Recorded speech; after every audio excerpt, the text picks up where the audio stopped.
조합제 TV 시청자 여러분, 안녕하십니까? 세계사 산책을 시작하겠습니다. 이번에는 프랑스로 가겠습니다. 프랑스로 가는 이유는 오늘날의 한국의 사정을 다른 관점에서 한번 비교하면서 살펴보자는 그런 뜻입니다. 세계사의 하나의 원칙이 있습니다. 법칙이라고 그럴까요? 적전분열하면은 멸망한다는 것이죠. 적 앞에서 분열하면은 자멸할 수도 있고 적이 쳐들어올 수도 있고 해서 이것은 필망입니다. 적전분열. 저는 한국은 지금 적전분열 플러스 또 다른 심각한 사정이 하나 있습니다. 핵무장한 적 앞에서 분열한다는 사실입니다. 이것은 핵전분열이죠. 그리고 적전분열이 같이 왔습니다. 여기에 또 하나의 더 심각한 사태가 있습니다. 정권이 분열에 앞장서고 있습니다. 국민 분열을 시키는데 앞장서고 있다는 사실입니다. 말은 통합을 이야기하지만 행동은 분열이에요. 그러면 그 결과는 뭐냐? 대한민국 멸망이냐? 그 멸망도 여러 종류가 있습니다. 그냥 어떤 국토를 하나 떼주는 것도 있고, 또는 완전히 나라가 없어지는 것 수도 있고, 그보다 더 심각한 것은 민족이 없어지는 거예요. 지금 핵위기는 민족 공멸이라고 흔히 이야기합니다. 이건 국가가 없어지는 차원을 넘어서 민족까지 없어진다. 핵폭탄 맞아가지고 한반도가 핵개울이 된다. 그럼 멸종사태다. 이것까지 예상되는 상황이 지금 한반도에서 벌어지고 있습니다. 적전분열, 핵전분열, 민족 공멸의 위기가 진행되고 있습니다.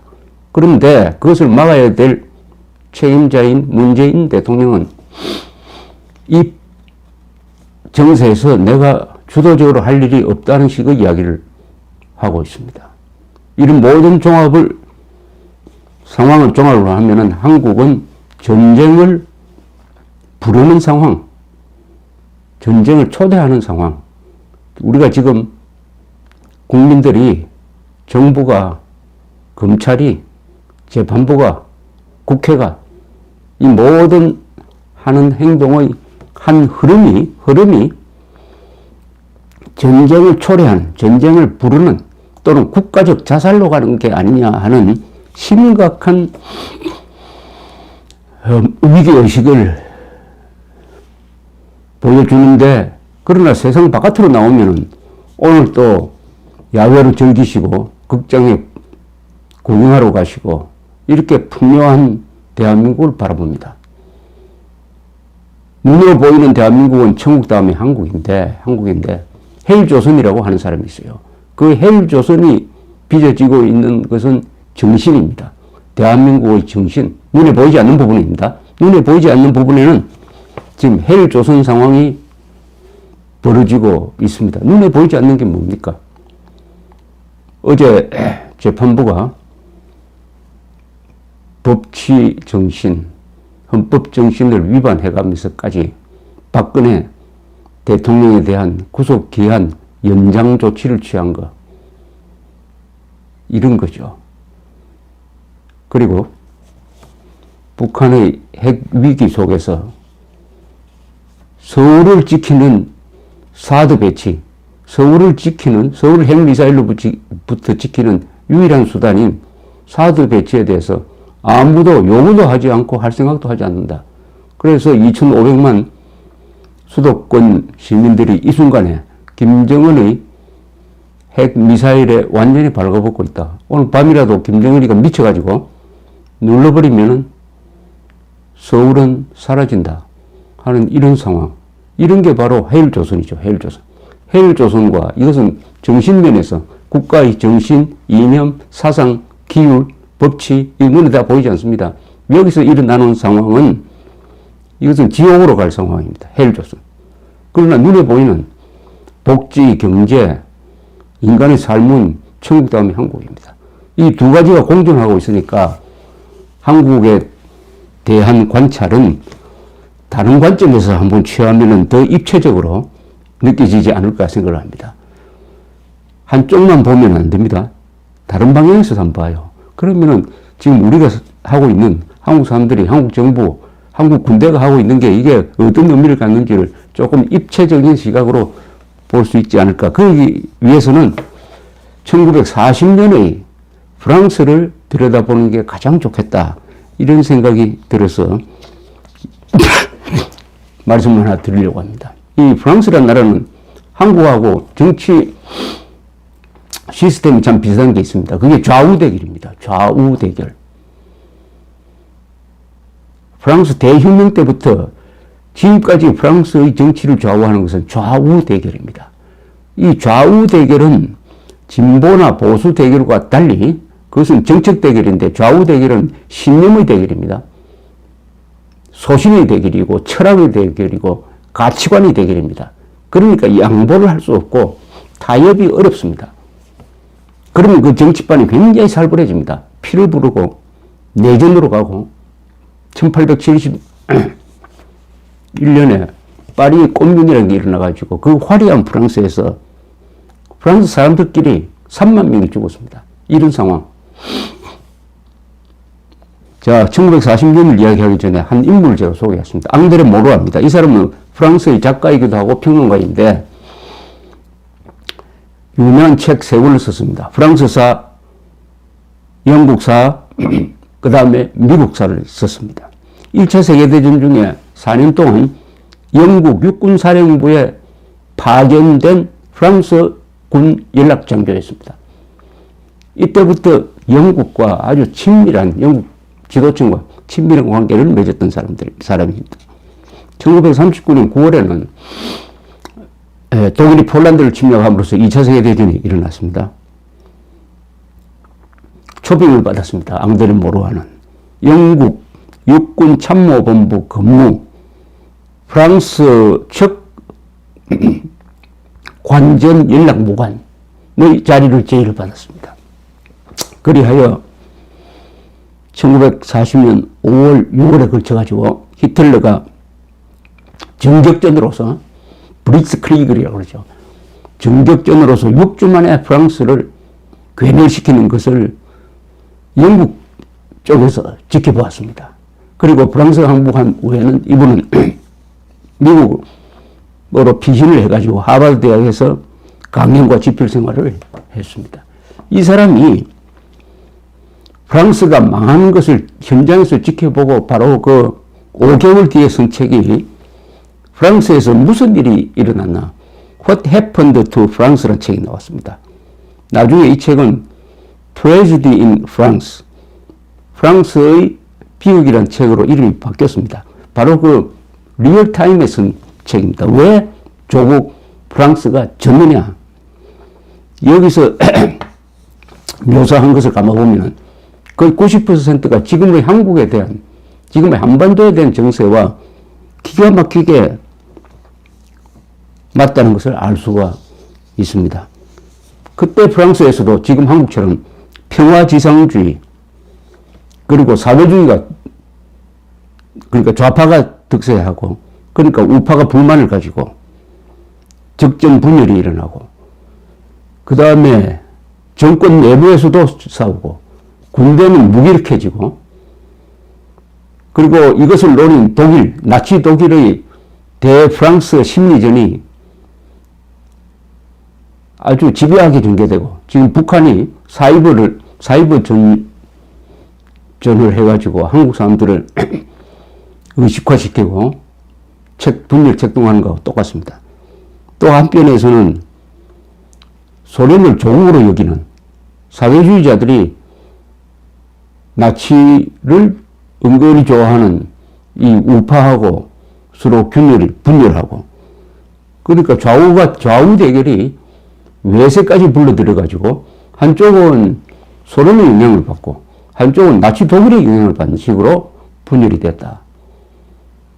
한국하고 좀 비슷한 것 같지 않습니까? 점점 아마 비슷하다는 생각을 하실 겁니다. 이 프랑스의 비극이라는 책에는 이런 장면이 나옵니다. 1935년 12월에 이 앙드레 모로아가 어떤 저녁 자리에서 처칠 의원을 만났어요. 처칠 하원 의원. 이 처칠은 그때 어떤 입장이 되어 있었느냐 하면은 매우 고립되어 있었습니다. 처칠은 히틀러를 경고하기 시작했습니다. 히틀러의 등장이 심상치 않다. 전쟁이 일어날지 모르겠다. 너무 과격하다는 평을 받았습니다. 우리나라식으로 하면 극우 보수다.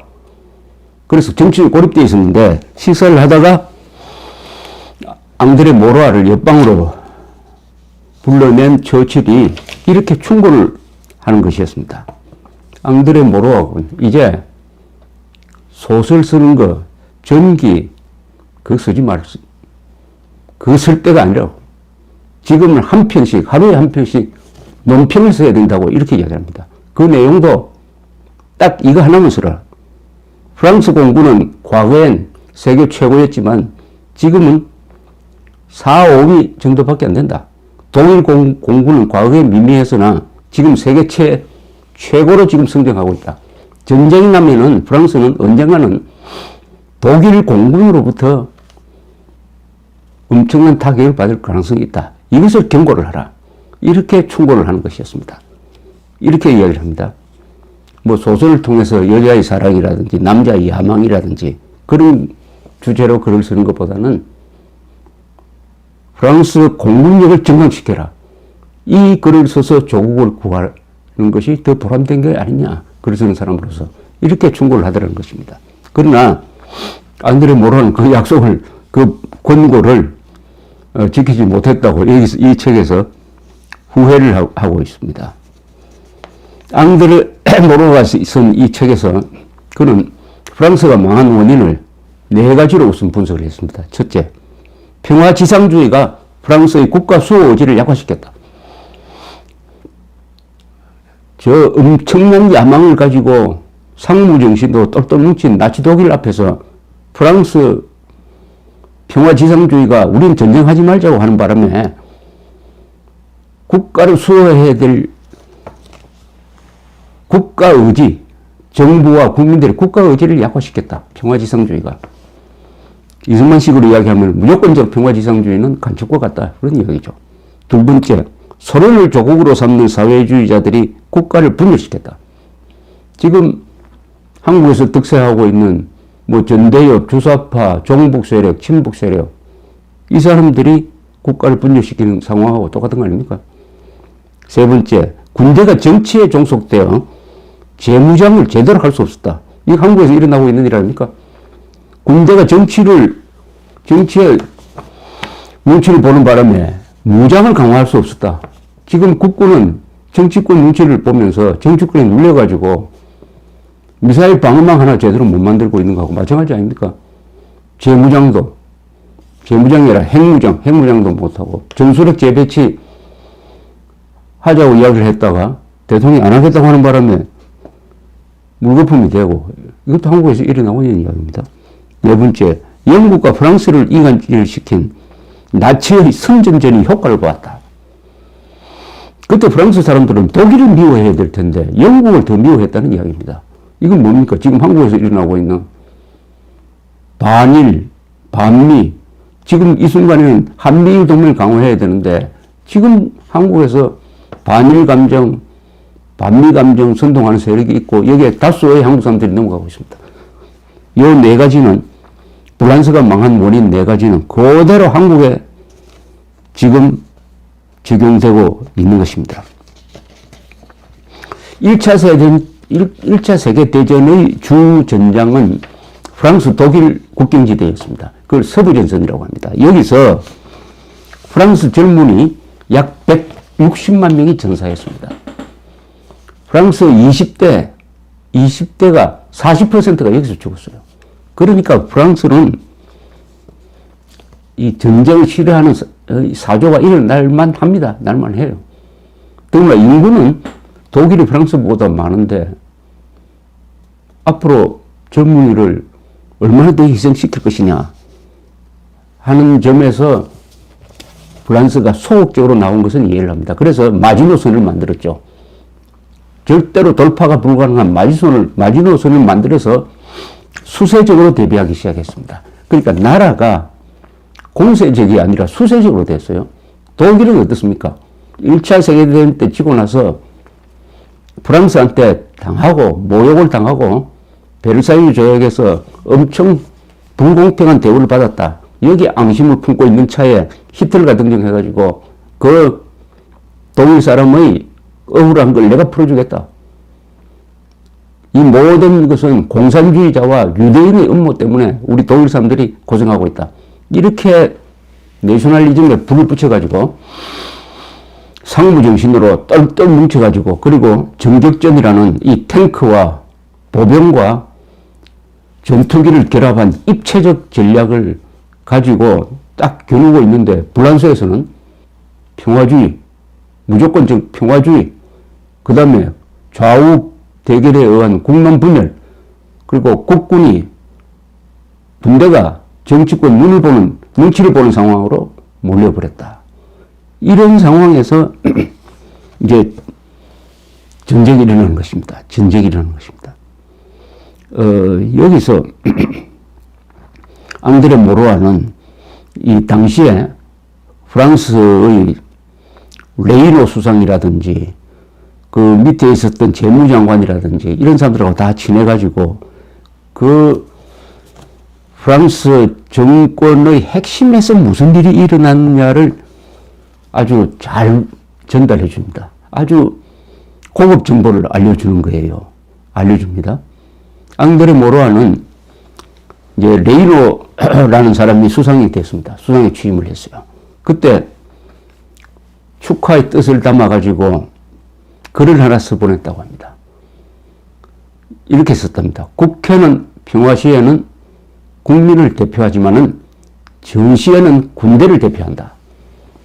이게 참 의미심장한 이야기입니다.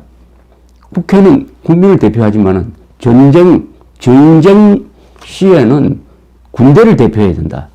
군대를 지금 우리나라 정치인처럼 군대를 무슨 동네북으로 삼아가지고 이리 쑤시고 저리 쑤시고 모욕을 주고 수사하고 조사하고 하는 식으로 할 게 아니라 전시에는 국회가 정치인이죠. 정치인이 군대를 대표해야 된다.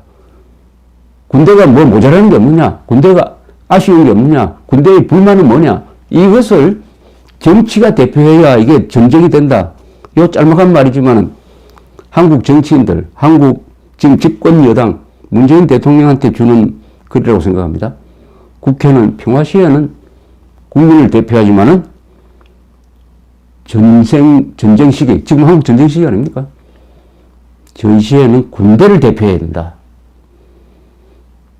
그러나 사태는 완전히 반대로 흘러갔답니다. 그 충고는 먹히지도 안 하고. 자, 이때 프랑스 군의 총사령관은 가무랑 원수란 사람이었어요. 이 가무랑 원수는 이 사람이 또 이런 분위기에 편성을 했는지 영향을 받았는지 아주 소극적이었습니다. 이 가무랑 원수는 어떤 점에서는 또 정치인보다 더 소극적이었어요. 그러니까 프랑스 군대가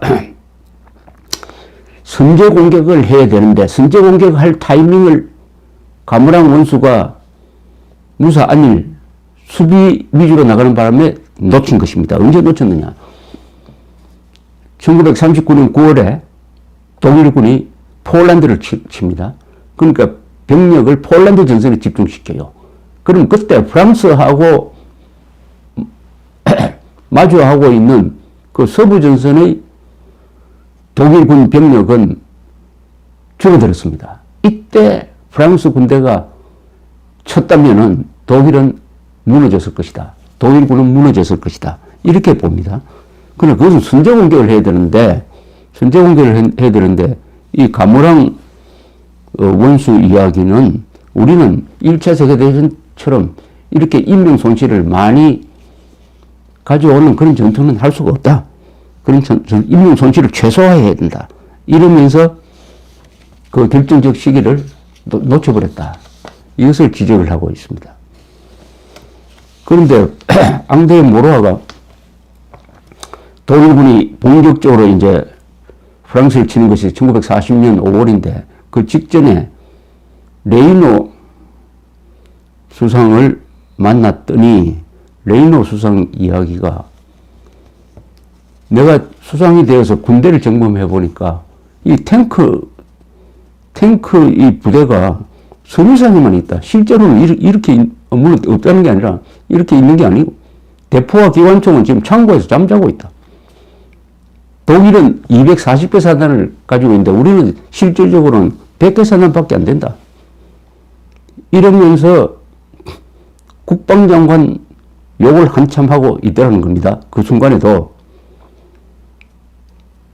한 영국 장교가 그런 불란서의 지도부를 보고 이렇게 평했다는 것입니다. 불란서 정치인들은 서로 싸우는데 바빠가지고 독일군과 싸울 시간이 없다. 이 이야기는 지금 현재 한국의 국가 지도부에 해당하는 거 아닙니까? 박근혜 대통령을 그리고 이명박 세력을 제거하기 위해서 쓴 노력이 하도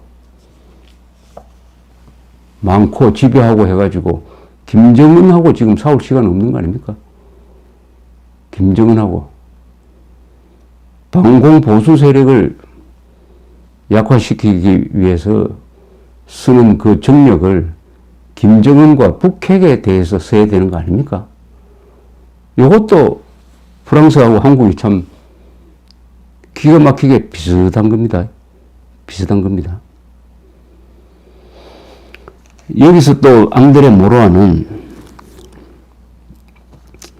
이런 이야기를 합니다. 1차 세계대전 때 비교합니다. 1차 세계대전 때도 프랑스의 정치권이 분열되어 있었답니다. 그러나 전쟁이 딱 나자 당시 대통령 포앙칼레와 클레망소가 그렇게 숙적인데 전쟁 지도에 관한 하는 두 사람이 힘을 합쳤다는 겁니다. 클레망소와 포앙칼레가. 그러나 2차 세계대전 때는 개인 감정이 너무 개인의 정치인들의 수상과 국방장관 그리고 최고사령관 사이에 개인 감정이 너무 나빠져가지고 이게 전쟁 지도라는 대의를 그르치고 말았다. 이렇게 그 자세한 에피소드를 가지고 이렇게 쓰고 있습니다. 러시아 혁명은 노동계급의 희망을 중산계급, 프랑스입니다. 프랑스의 중산계급 일부엔 파시즘이나 나치즘이 공산주의에 대한 방벽이 된다는 생각을 심었다. 소련과 독일은 프랑스 국민들에 대한 선전전을 통해서 서로 자기 편으로 끌어들이려 했다. 이 두 나라의 공작이 프랑스 대혁명의 공포 정치 때부터 있어왔던 분열상을 더욱 깊게 했다. 프랑스에 대해서 나치 독일만 선전하는 게 아니라 소련까지도 들어서가지고 프랑스에 있는 좌파를 상대로 선전전을 하는 바람에 이 프랑스의 국론이 한쪽은 소련 편이고 한쪽은 독일 편이라기보다는 독일에 대해서 상당히 동정적인 호의적인 이런 쪽으로 바뀌었다. 이게 이제 좌우 분열이 언제 때부터 프랑스에서 생겼냐 하면은 프랑스 대혁명 때 공포 정치를 통해서 귀족, 지주, 왕까지 단두대에 올려가지고 수만 명을 죽인 그게 그 뒤에 계속 복수, 또 다른 복수를 반복하게 만드는 원인이었습니다. 원인. 그러니까 좌우 대결은 항상 프랑스 대혁명 때 공포 정치를 통해서 자기들끼리 수만 명을 죽인 그것이 하나의 씨앗이 돼가지고 계속 지금까지 프랑스의 정치를 깔고 있는 것이죠. 바로 2차 세계대전 때도 이것이 작동하는 바람에 군대나 국민이나 정치권이나 다 마음이 딴 데가 있어가지고 이 프랑스의 우파 세력, 보수 세력은 공산당이 더 싫다. 그러니까 나치 독일이 들어와가지고 저 공산당 쓸어버리면 좋겠다. 이런 생각을 하고 있었고 이 공산당은 우파가 더 싫다. 우파가 더 싫다. 그러니까 나치 독일에 대해서는 유감이 별로 없고 더구나 1939년에 독소 불가침 조약이 맺어졌습니다. 스탈린과 히틀러가 어떻게 됐냐. 그 원수 사이가 불가침 조약을 맺으면서 한때 우호 관계를 유지하니까 그때까지 독일 욕하던 프랑스의 좌파들이 독일 욕을 하지 않아요. 이렇게 되니까 좌나 우나 나치 독일에 대한 적개심이 약화되어 버렸다. 적개심이 약화되면 어떻게 되느냐. 적을 보고 미워하는 마음이 안 생기면요. 국민이나 국가가 전쟁 준비를 하지 않습니다. 지금 한국에서 똑같은 일이 벌어지고 있지 않습니까? 한국의 좌파는 하는 일이 김정은 북핵 그 위험하지 않다.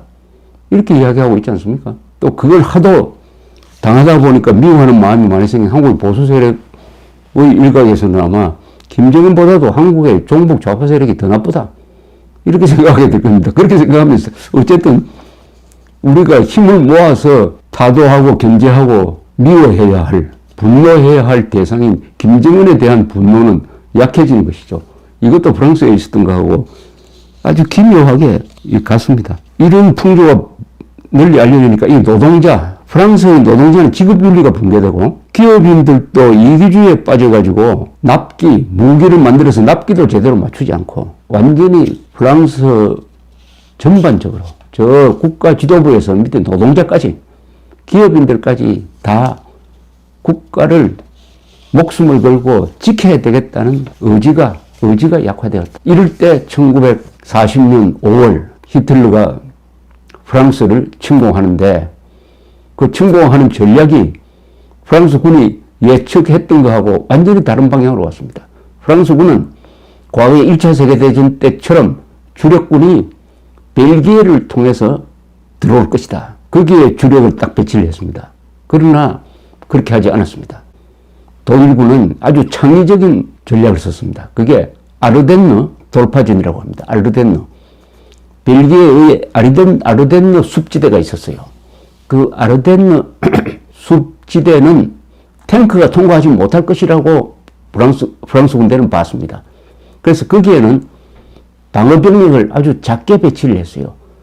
그러나 독일군은 아르덴느 숲을 통과하는 전차군단을 보냈습니다. 구데리안 장군이 지휘하는 전차군단, 한 1000대 정도의 전차군단을 이끌고 아르덴느 숲을 지나서 프랑스의 배후를 쳐버렸습니다. 배후.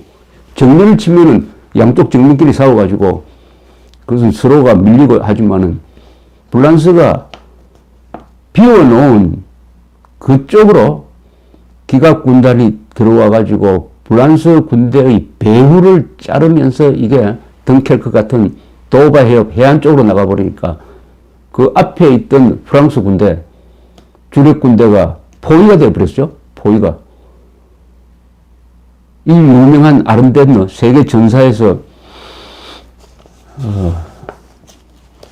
카르타고의 한니발이 로마 군대를 맞아가지고 칸나에라는 데서 써먹었던 우회 전략, 대우회 전략과 비견되는 아르덴느 숲 돌파 작전을 통해서 6주 만에 프랑스 군대를 무너뜨려 버립니다. 6주 만에. 프랑스 군대의 급소를 때려버린 거죠. 그때 많은 사람들이 프랑스 독일하고 싸우면은 1차 세계대전처럼 몇 년을 끌 것이다 이렇게 봤는데 6주 만에 프랑스 군대가 무너져 버렸습니다. 이것은 물론 전략적인 기습이 급소를 때렸으므로 큰 타격을 받은 건 사실이지만은 그 군대를 뒷받침하는 정치, 국민들의 결전 의지가 없으니까 막 허물어져 버렸다는 겁니다. 무너져 버렸어요. 그냥 무너져 버렸어요. 전투는 군대가 하지만은 전쟁은 국민이 한다는 이야기가 있습니다. 그런데 전쟁 의지가 없으니까 한쪽은 평화, 무조건 평화, 한쪽은 좌익, 한쪽은 우익, 이렇게 싸우는 나라가 급소를 맞으니까 자, 그러면 한국에서 이런 일이 일어나지 않는다는 보장이 있습니까? 한국의 아르덴느 숲은 어디겠습니까? 저는 그게 백령도라고 생각합니다. 북한이 백령도 기술작전을 딱 펼쳐가지고 백령도를 점령한 다음에 한국에 대해서 현위치 휴전하자. 만약 현위치 휴전 안 받아들이면 우리 핵무기를 가지고 한국의 어느 도시 하나를 없애버리겠다라고 딱 공갈치고 나올 때 한국에서 그래, 그 도시 우리 이래도 좋다. 그렇게 하는 순간 너는 확실하게 죽는다. 한번 때리려면 때려봐. 이런 식으로 나올 것이냐. 아니면 그분을 먹고 현위치 휴전하니까 고맙다. 그럼 백령도는 줘버리고 이렇게 해서 휴전을 구걸 하고 현위치 휴전, 백령도를 주고 그 다음에 북한이 하자는 대로 앞으로 보수 세력이 김정은 비판하는 건 절대 허용할 수 없으니까 그런 언론사는 문 닫아라 하면은 한국의 좌파 정권은 그 요구를 받아 들어가지고 열심히 김정은이 심부름 역할을 하고 하는, 말하자면 한국이 좋게 말하면 러시아에 대해서 핀란드가 되는 거고 나쁘게 말하면 완전히 인질이 되고, 말하자면 살찐 돼지처럼 살아온 한국이 야윈 늑대와 같은 김정은 정권에 종속되는 그 결정타가 백령도 점령 후에 북한이 핵카드를 쓸 때 한국이 어떻게 나오느냐에 따라서 그런 상황이 1940년의 불란서가 한국에서도 재현되지 않을까 하는 그런 걱정을 하고 있습니다. 오늘은 세계사 산책에서 1940년의 프랑스, 적전 분열한 프랑스, 그리고 2017년의 대한민국, 적전 분열에다가 핵전 분열까지 겹친 이 두 나라의 운명에 대해서 한번 생각해 보는 기회를 가졌습니다. 감사합니다.